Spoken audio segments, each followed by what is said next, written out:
Hello friends, welcome to Defense and Technology. On this channel you will get fully information about defense and technology.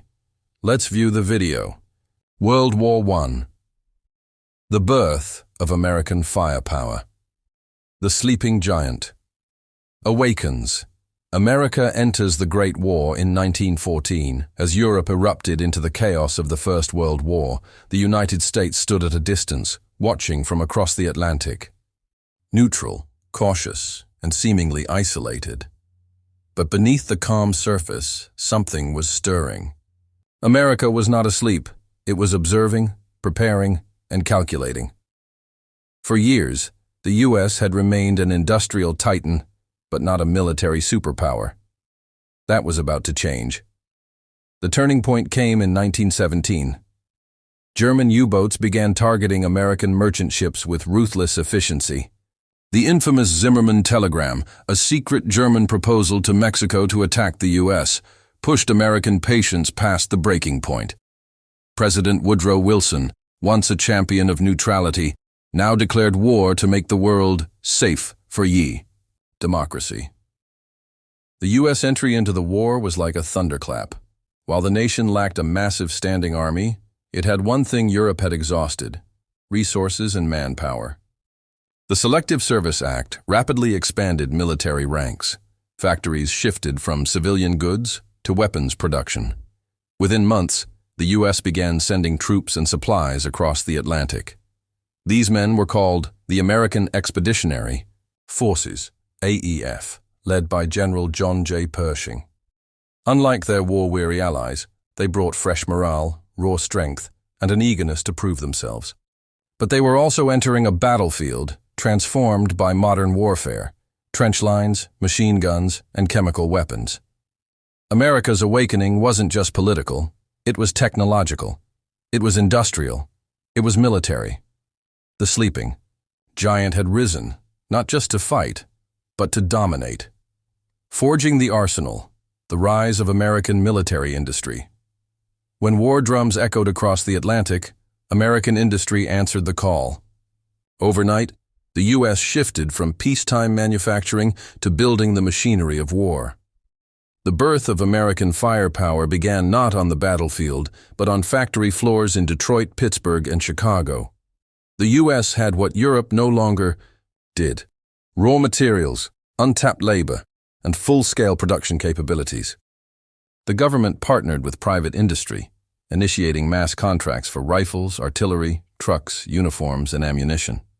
Iconic companies like Ford, Remington, and General Electric pivoted hard into defense. Assembly lines that once built cars and farm tools now produce tanks, mortars, and aircraft engines. One of the greatest achievements? The Liberty engine, a 400-horsepower aircraft engine developed in just 63 days. It powered bombers and fighters and showcased the unmatched speed of American innovation. Over 20,000 were built by the war's end. Weapons production surged. The U.S. manufactured over 2.8 million rifles and nearly 3 million artillery shells.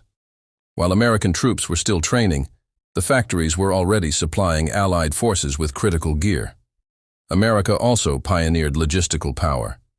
Railroads, shipping routes, and supply chains were expanded with military efficiency. In WWI, a single year, the U.S. launched more merchant ships than Germany sank, keeping men, metal, and machines flowing to Europe. This industrial surge wasn't just about numbers. It was a transformation. The U.S. was no longer just a supplier. It became an arsenal of democracy, a role it would play again and again throughout the 20th century. By the end of the war, American industry had proven it could turn ambition into action and blueprints into battlefield supremacy. The machine of war had been built, and it was only just beginning to roar. Trench to triumph, the evolution of U.S. combat strategy. When American troops arrived in Europe, they entered a nightmarish battlefield locked in stalemate. Trench warfare had turned the Western Front into a graveyard of progress: barbed wire, machine gun nests, poison gas, and shell-pocked wastelands. But the arrival of fresh, determined American forces brought not just reinforcements, but new ideas. Initially, U.S. troops trained under the outdated French fire and maneuver tactics. But General John J. Pershing had other plans. He believed in aggressive offense, not passive defense. He wanted open warfare, rapid assaults, and mobility, something long buried under the weight of European trench strategy. The American Expeditionary Forces, AEF, didn't just accept the trench, they challenged it. In major offensives like Cantigny, Belleau Wood, and Saint-Mihiel, U.S. forces began proving their grit. At Belleau Wood, the U.S. Marines earned legendary status, fighting hand-to-hand in dense forests and refusing to retreat. The Germans called them Teufelshunde, devil dogs. American troops brought with them not just manpower, but a psychological shock. Their energy was unmatched.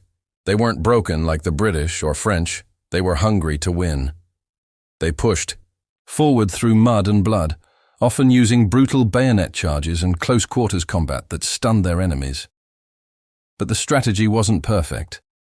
Early on, many suffered heavy casualties due to a lack of experience and coordination with Allied units. However, the U.S. learned fast. By the time of the Meuse-Argonne offensive, the largest battle in U.S. military history at the time, the AEF had evolved.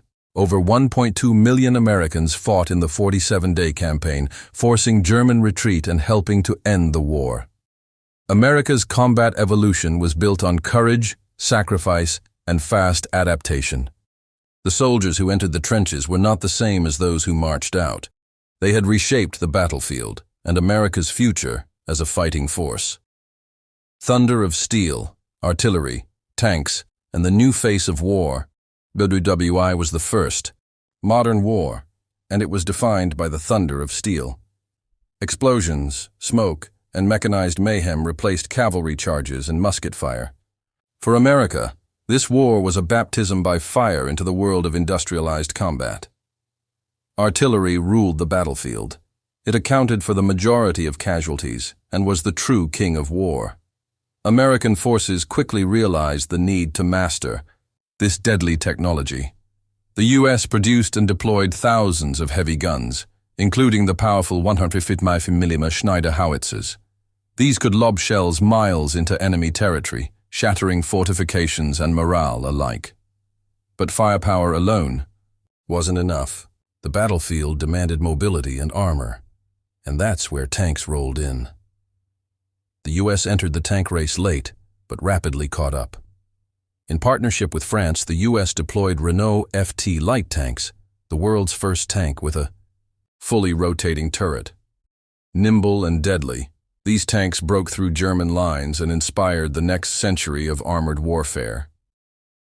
Machine guns were another brutal innovation. The Browning M1917 and M1918, gas-operated, water-cooled, belt-fed beasts, gave American infantry devastating suppressive firepower. Suddenly, a few men could hold off entire companies, mowing down wave after wave of attackers. Aircraft, too, entered the fray. The U.S. produced thousands of warplanes, such as the DH-4 bomber and the SPAD-13 fighter, piloted by iconic aces like Eddie Rickenbacker. Though the U.S. Air Force was still in its infancy, these flying machines offered critical reconnaissance and deadly air support. But perhaps the most overlooked weapon was logistics. The U.S. used trucks and rail to move men and munitions at unprecedented speed. This mobility made firepower flexible, and firepower without speed is just noise. Together, these weapons reshaped combat. The trench became obsolete. Cavalry charges were suicide. War had entered the mechanical age, and the United States had proven it could not only survive in this new world, but thrive. American firepower had arrived, and it was thunderous. Legacy of Power: How WWI Shaped the Future of U.S. Warfare.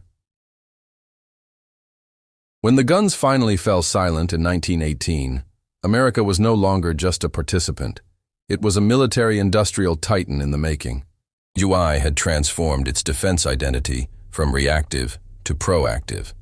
The strategies, weapons, and factories forged during the Great War laid the foundation for World War II, the Cold War, and the global superpower status that followed. The seeds of the Pentagon, NATO, and military dominance were sown in the trenches of Europe.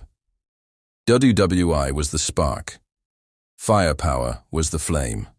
And the world would never forget the roar of America's awakening. Thanks for watching. Subscribe our channel Defense and Technology for more interesting and knowledgeful videos.